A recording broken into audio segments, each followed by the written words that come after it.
Since 1948 in Burma, they have been persecuted, mass killings, rapes, murders, detention, forced land acquisition.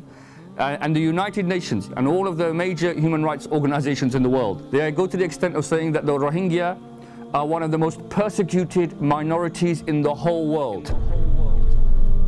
We hear a great deal about communal violence. It wasn't communal violence, it was planned violence. It is quite clear for me, according to the testimonies and the people that I talked to while I was on mission in the country, it was clear that all this was organized. The government of Myanmar wants the world to believe that the violence that took place in Rakhine State in 2012 and since has been spontaneous, communal, or an unintended consequence of democratization. Because let me tell you, if the Rohingya were the ones perpetrating the violence against the Arakanese, we would know about it. The Security Council would be dealing with it. We know this. This is the double standard which operates in the world in relation to foreign policy.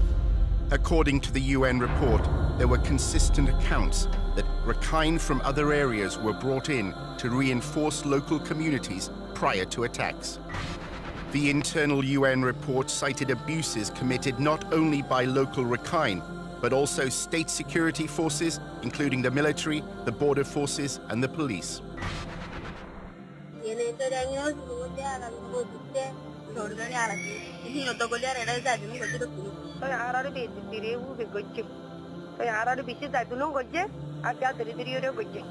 It's targeted against the Rohingya in a very clear fashion. It's not that anyone in the Rakhine State is being raped, it's that Rohingya women are being targeted.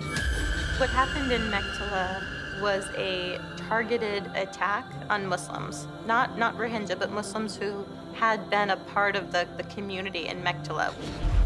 Most of the killing has been done in the most barbaric way. You know, people haven't got arms as well. And also what's interesting is this is how we know the security forces are in collusion with the Arakanese against the Rohingya Muslims. Why? Because many of the deaths have been from gunshot wounds.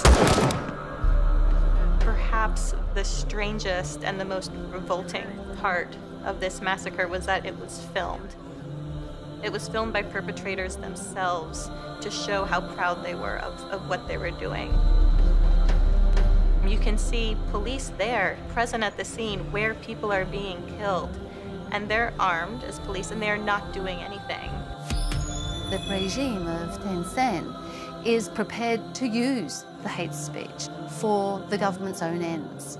And that is to marginalise, segregate, diminish the Muslim population inside Burma. It's part of a genocidal process.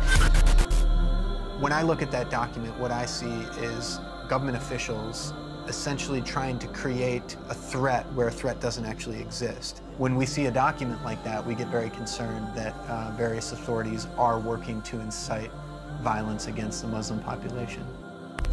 There is a strong case to be made that there are political forces at play, state forces at play, fomenting anti-Muslim sentiment, fomenting violence, and in the case of Rohingya, fomenting violence that could amount to the crime of genocide.